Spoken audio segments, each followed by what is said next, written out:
ತರ್ಕಬದ್ಧಗೊಳಿಸುವ ಹೆಸರಲ್ಲಿ ಆಶಾಗಳನ್ನು ಕೈಬಿಡುವ ನಿರ್ಧಾರ ಹಿಂಪಡೆಯಲು ಆಗ್ರಹಿಸಿ ಎಐಯುಟಿಯುಸಿಗೆ ಸಂಯೋಜಿತ ಕರ್ನಾಟಕ ರಾಜ್ಯ ಸಂಯುಕ್ತ ಆಶಾ ಕಾರ್ಯಕರ್ತೆಯರ ಸಂಘದ ಧಾರವಾಡ ಜಿಲ್ಲಾ ಸಮಿತಿ ವತಿಯಿಂದ ಜಿಲ್ಲಾಧಿಕಾರಿ ಕಚೇರಿ ಮುಂದೆ ಅನಿರ್ದಿಷ್ಟಾವಧಿ ಪ್ರತಿಭಟನಾ ಧರಣಿ ಪ್ರಾರಂಭಿಸಲಾಯಿತು.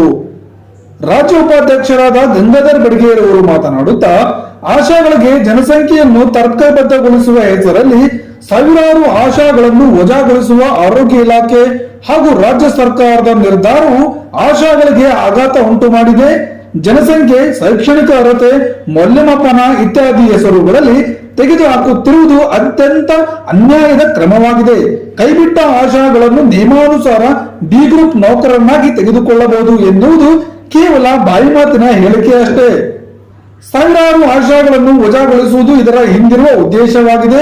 ಒಂಟಿ ತಾಯಂದಿರು, ವಿಧವೆಯರು ಮತ್ತು ಆರ್ಥಿಕವಾಗಿ ದುರ್ಬಲ ವರ್ಗಕ್ಕೆ ಸೇರಿದ ಈ ಆಶಾ ಕಾರ್ಯಕರ್ತೆಯರು ಕಳೆದ 17 ವರ್ಷಗಳಿಂದ ಸೇವೆ ಸಲ್ಲಿಸುತ್ತಿದ್ದು, ಕೊರೋನಾ ಮಹಾಮಾರಿಯ ಸಂದರ್ಭದಲ್ಲಿ ಜೀವದ ಹಂಗು ತೊರೆದು ಸೇವೆ ಮಾಡಿದ್ದನ್ನು ಇಡೀ ರಾಜ್ಯದ ಜನತೆ ಕೊಂಡಾಡಿದೆ. ವಿಶ್ವಸಂಸ್ಥೆಯ ಆರೋಗ್ಯದ ರಾಯಭಾರಿಗಳೆಂದು ಬಿರುದು ಕೊಟ್ಟಿದೆ. ಆದರೆ ಅಂದು ಇಲ್ಲದ ಮಾನದಂಡವನ್ನು ಈಗ ಅನ್ವಯಿಸುತ್ತಿರುವುದು ಯಾಕೆ? ಅಲ್ಲದೆ ಈ ಕ್ರಮವು ಕೇಂದ್ರದ ಮಾರ್ಗಸೂಚಿಯ ಉಲ್ಲಂಘನೆಯಾಗಿದೆ. ದೇಶದ ಯಾವುದೇ ರಾಜ್ಯದಲ್ಲಿ ಇಲ್ಲದ ಇಂಥ ಕ್ರಮವನ್ನು ರಾಜ್ಯ ಸರ್ಕಾರ ಜಾರಿಗೆ ತರಲು ಹೊರಟಿದೆ. ಇದರಿಂದಾಗಿ ಇದೇ ವೃತ್ತಿಯನ್ನು ನಂಬಿರುವ ಆಶಾ ಮತ್ತು ಅವರ ಕುಟುಂಬಗಳು ಬೀದಿಗೆ ಬರುವಂತಾಗಿದೆ. ಆದ್ದರಿಂದ ಕೂಡಲೇ ಈ ನೀತಿಯನ್ನು ಕೈಬಿಡಬೇಕು ಮತ್ತು ಅವರ ನ್ಯಾಯಯುತ ಬೇಡಿಕೆಗಳನ್ನು ಈಡೇರಿಸಲು ಕ್ರಮ ಕೈಗೊಳ್ಳಬೇಕು ಎಂದು ಸರ್ಕಾರಕ್ಕೆ ಈ ಸಂದರ್ಭದಲ್ಲಿ ಆಗ್ರಹಿಸಿದರು. ಸಂಘದ ಜಿಲ್ಲಾಧ್ಯಕ್ಷೆ ಭವನಾ ಬಳ್ಳಾರಿ ಅವರು ಮಾತನಾಡುತ್ತಾ, ಧಾರವಾಡ ಜಿಲ್ಲೆಯಲ್ಲಿ 394ಕ್ಕೂ ಹೆಚ್ಚು ಆಶಾ ಕಾರ್ಯಕರ್ತೆಯರನ್ನು ಕೆಲಸದಿಂದ ಕೈಬಿಡುವ ಯೋಜನೆ ಸಿದ್ಧವಾಗಿದೆ. ಇದಲ್ಲದೆ RCH ಪೋರ್ಟಲ್ನ ಸಮಸ್ಯೆ ಮತ್ತು ಡೇಟಾ ತುಂಬುವರು ಇಲ್ಲದಿರುವುದರಿಂದ ದುಡಿದಷ್ಟು ವೇತನ ದೊರೆಯುತ್ತಿಲ್ಲ.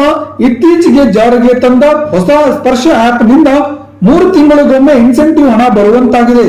ಸುಗಮಕಾರರನ್ನು ತೆಗೆದುಹಾಕಲಾಗಿದೆ. ಈ ಸಮಸ್ಯೆಗಳಿಗೆ ಪರಿಹಾರ ನೀಡುವ ಬದಲು ಆಶಾಗಳ ಮೇಲೆ ಜರುಗಿಸುತ್ತಿರುವ ಅನ್ಯಾಯಯುತ ಕ್ರಮಗಳನ್ನು ಜಾರಿ ಮಾಡುತ್ತಿದೆ.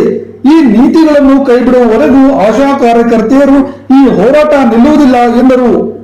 ಜಿಲ್ಲಾಧಿಕಾರಿಗಳ ಮೂಲಕ ಆರೋಗ್ಯ ಸಚಿವರಿಗೆ ಹಾಗೂ ಜಿಲ್ಲಾ ಪಂಚಾಯತ್ ಸಿಇಒರವರಿಗೆ ಮನವಿ ಪತ್ರ ನೀಡಲಾಯಿತು. ನಂತರ ಜಿಲ್ಲಾಧಿಕಾರಿಗಳು ಜಿಲ್ಲಾ ಸಮಿತಿಯ ಮುಖಂಡರನ್ನು ಕಚೇರಿಗೆ ಕರೆಸಿಕೊಂಡು ಚರ್ಚೆ ಮಾಡಿ ಜಿಲ್ಲೆಯ ಎಲ್ಲಾ ಆಶಾ ಕಾರ್ಯಕರ್ತೆಯರ ಪರವಾಗಿ ನಿರ್ಧಾರ ಮಾಡಲಾಗುವುದು ಎಂದು ಭರವಸೆ ನೀಡಿದರು. ಅದೇ ರೀತಿ ಜಿಲ್ಲಾ ಪಂಚಾಯತ್ ಉಪ ಕಾರ್ಯದರ್ಶಿಗಳು ಮನವಿ ಪತ್ರ ಸ್ವೀಕರಿಸಿ ಈ ಬಗ್ಗೆ ಸಿಇಒರವರ ಡಿಎಚ್ಒರವರ ಜೊತೆ ಚರ್ಚೆ ಮಾಡಿದ್ದು, ಜಿಲ್ಲೆಯ ಸಮಸ್ತ ಆಶಾ ಕಾರ್ಯಕರ್ತೆಯರ ಆತಂಕ ನಿವಾರಣೆಯಾಗುವ ನಿಟ್ಟಿನಲ್ಲಿ ಕ್ರಮ ಕೈಗೊಳ್ಳುವುದಾಗಿ ಹೇಳಿದ್ದರಿಂದ ಅನಿರ್ದಿಷ್ಟಾವಧಿ ಹೋರಾಟವನ್ನು ತಾತ್ಕಾಲಿಕವಾಗಿ ಕೈಬಿಡಲಾಯಿತು. ಪ್ರತಿಭಟನಾ ಧರಣಿಯ ನೇತೃತ್ವವನ್ನು ಮಂಜುಳಾ ಗಾಡ್ಗೋಳಿ, ರಾಜೇಶ್ವರಿ ಕೋರಿ, ಜಯಶ್ರೀ ದೇಸಾಯಿ, ನಂದಾ ದೊಡ್ಮನಿ, ಸರೋಜಾ ಮಡಿವಾಲ್, ಗೀತಾ ಸೂರ್ಯವಂಶಿ, ಶೋಭಾ ಹಿರೇಮಠ್, ಶೋಭಾ ಸಂತಭಾನವರ್, ಶೈಲಾ ಮುದ್ಗಲ್, ರೇಣುಕಾ ಬೋಗರ್, ಲಕ್ಷ್ಮೀ ಸಂಬಳದ್ ಮಠ್, ಶಾಂತಾ ಚವ್ಹಾಣ್, ಧವಲ್ ಬಿ ಗೈಬುದ್ದೀನ್, ಮಂಜುಳಾ ಬಡ್ಗೇರ್, ಶೋಭಾ ಭಜಂತ್ರಿ ಹಾಗೂ ಇನ್ನಿತರ ಸಂದರ್ಭದಲ್ಲಿ ಉಪಸ್ಥಿತರಿದ್ದರು.